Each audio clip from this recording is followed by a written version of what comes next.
WhatsApp guys, स्वागत है आप सभी का। और this is not a vlog, this is just a short video.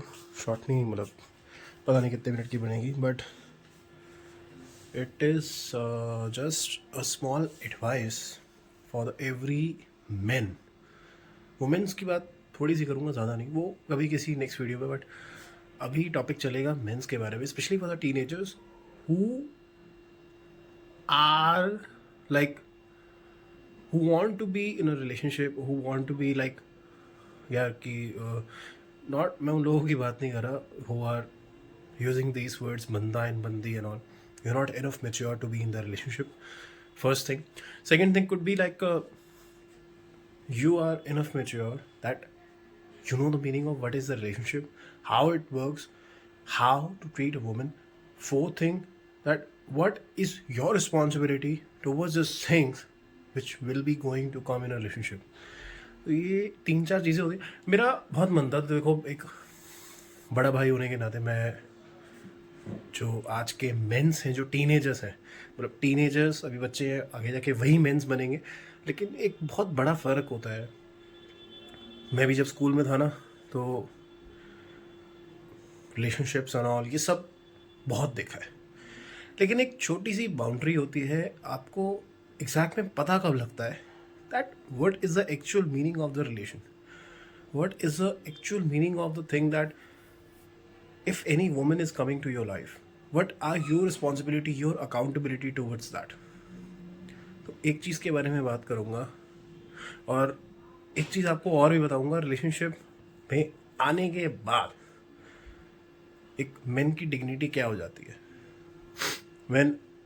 मैंने भी काफ़ी, मेरे दोस्त वगैरह बहुत थे, तो मैं ज़्यादा उसमें नहीं जाऊँगा, बहुत अश्लील चीज़ों में नहीं जाऊँगा, लेकिन एक होता है, एक लस्ट होता है।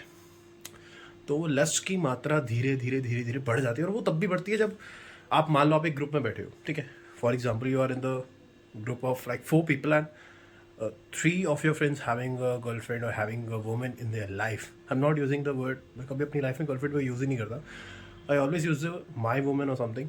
तो आपकी उनकी लाइफ में, तीन बंदों की लाइफ में कोई वुमेन है, they are having like a very good relation, like they are talking to each other on video calls, they are hanging out with, like बाहर जाते हैं, घूमते हैं, मूवीज देखते हैं, सब करते हैं, और यहाँ चौथा कोई बैठा है जिसकी कोई गर्लफ्रेंड नहीं, कुछ भी नहीं है। तो वहां पे उसके मन में ना, रिलेशनशिप बाद में लस्ट पहले पैदा होता है। 90% of the mens, 90% of the teenagers की बात करो, not a mens, mens are always oriented for the marriage. Mens की बात नहीं कर रहा मैं यहाँ पे, मेंस की चीज़ अलग हो गई है जो शादी वगैरह की जिनके ऊपर है, मैं टीनेजर्स की बात कर रहा हूँ। तो अब आप मान लो, जब आपके 3 वहाँ पे हैं, चौथे आप हो कि आपकी नहीं है, सबसे अंदर पहली बात आपके अंदर लस्ट पैदा होगा। अब लस्ट क्या होता है, आप किसी भी फीमेल को देखोगे, वुमेन को देखोगे, तो you will be always approaching to the organs. आपका आँखें, आपकी जो आँखें हमेशा ऑर्गन्स की तरफ जाएंगी, and it is a very common thing जो कि आती ही आती है टीनेजर्स के अंदर, बिकॉज आपके अंदर हार्मोनल चेंज होता है। आप जब दुनिया के अंदर पैर रख रहे हो, एक्चुअली भी दुनिया के अंदर, स्कूल लाइफ जब खत्म हो रही होती है, now you are becoming a mature man, तो वो चीज़ आती है। अगर उस चीज़ को आप उसमें ले जाओगे कि भैया बहुत बड़ा ट्रॉमा है, और to get someone's body it's a very good goal in my life, it's not. Lust को हटाने का एक सिर्फ सिंपल तरीका होता है। I am telling you how the relation works when a man is in relation ना। सपोज मैं भी जब रिलेशन में था, तो मेरे साथ एक बहुत सिंपल चीज़ होती थी, my woman is around me, my woman is coming from somewhere, my woman is, I know there is my woman and she is at her home, at anywhere.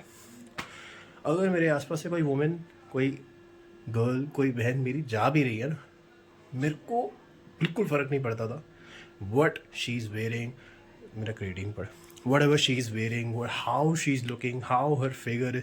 बहुत बातें होती है भैया, लड़का लड़की दोनों जानते हैं, बहुत बातें होती है। जब एक मैन एक्चुअल में रिलेशन में होता है ना, उसको चीज़ों से फ़र्क नहीं पड़ता। और सबसे बड़ी बात रिलेशन की, आपके अंदर लस्ट ख़त्म हो जाता है। If you are in a good relation, if you are actually in a relation, which is oriented towards a marriage, और इफ़ इट ओरिएंटेड कि आपको निभाना ही निभाना है, तो ये चीज़ होती है। मैं हमेशा एक मेन को हमेशा मैं एडवाइस करता हूँ, मेरा हाथ लग गया यार, एक सेकेंड आए। एक मेन को मैं हमेशा एडवाइस करता हूँ कि अगर आपके अंदर ये चीज़ हो रही है, क्योंकि बहुत सारे मेन शेयर ही नहीं करते कभी, क्यों, वो कैसे कर लेंगे, उनको ये बोल दिया जाएगा कि भैया इससे नहीं, ऐसा कुछ नहीं होता। बल्कि ये चीज़ें वुमेंस के अंदर भी होती हैं, इसकी कभी बाद में बात करूँगा, बट जैसा मेरा एक्सपीरियंस है, I know the psychology of the females. लेकिन एक छोटी सी बस मैं बात बोलूँगा, ज़्यादा कॉन्ट्रोवर्शियल मैं नहीं बनाना चाहता इस चीज़ को। If you are having teenage और आप अपनी लाइफ में रिलेशनशिप में आ चुके हो, या जो भी है आपके अंदर, और लस्ट पैदा हो रहा है, just come into the relation, लेकिन you are not coming for a body affection, for like a physical affection. ये 2-3 चीज़ें क्यों, ये कर्म भैया वापस लौट के आ जाएंगे।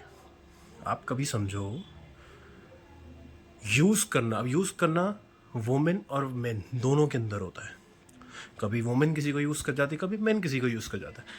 कर्म वापस लौट कर ज़रूर आते हैं। आप आज किसी वुमेन को अगर यूज़ कर लोगे, मे बी भगवान ना करे जब आपकी कल को किसी और स्त्री के साथ शादी हो, आपके आगे डॉटर हो, वो कर्म भगवान ना करे कहीं उस पर आ जाए जिस उम्र में आपने पहले स्त्री के साथ किया था। तो एक छोटी सी चीज़ होती है कि अपने अंदर लस्ट को अगर आपको हटाना है, रिलेशनशिप में आओ और सीरियस रहो, निभाने की चाह रखो।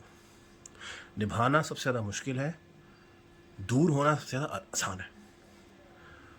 और दूसरी बात ये अगर आप रिलेशनशिप में आ रहे हो तो अपनी वुमेन को ट्रीट करना, देखो गलतियां सबसे होती हैं, ऐसा कोई इंसान नहीं है। और मैं अब एक चीज़ मैं वुमेन्स को कहना चाहूँगा, that if your man loves you, not just your body, but देखो, एक होता है बॉडी का अट्रैक्शन, एक होता है लव, एक होता है लस्ट, 3 चीज़ें होती हैं।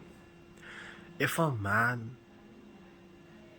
इज़ लाइक, वो आपको प्यार भी करता है, it's just the only women जो उसकी लाइफ में है, वो आप हो। सो बॉडी अफेक्शन होने में कोई प्रॉब्लम नहीं, because everyone has a desires, even the men and the female both. तो एक चीज़ है बस, don't take it otherwise, but एक बड़ा भाई होने के नाते मैं आपको बात बोल रहा हूँ बस, इफ़ अ मैन और वुमेन दोनों जब एक रिलेशन में आ रहे हैं, निभाने की चाह होना बहुत ज़रूरी है, और अपने रिस्पॉन्सिबिलिटीज़ को संभालना बहुत ज़रूरी है। अगर आप कोई फीमेल को अगर कुछ चाहिए, man has to address that thing. Man को अगर कुछ चाहिए, female has to address that thing. और एंड में बस एक ही बात मैं बोलूँगा छोटी सी, कि आपके अंदर अगर कोई ऐसी चीज़ आ रही है तो भैया रिलेशनशिप में आ जाओ। कहना बहुत ये वैसा वियर्ड थिंग हो रहा, साउंड कर रहा होगा कि रिलेशनशिप में आ जाओ, हमको तो मिलती ही नहीं है, ये नहीं। मिलने का एक ही रीज़न है, ना मिलने का एक ही रीज़न है भैया, you are not enough serious in your life. एक फीमेल, जो मैं समझता हूँ, तब किसी मैन की लाइफ में जाती है या चूज करती है that he is a very serious guy, he has a good maturity level, he is sensitive for the things whatever he is doing in his life।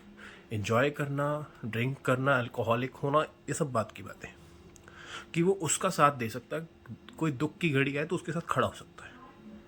तो ये 2-3 चीज़ें होती हैं, बट मेरे को पता नहीं, बहुत एक्सपीरियंस से मेरे को एक बात बोलनी थी, तो I am just here to tell you. बाकी it's just a short advice. अब बहुत ज्ञान की बातें हो गई, अब रात को ब्लॉग बनाऊंगा।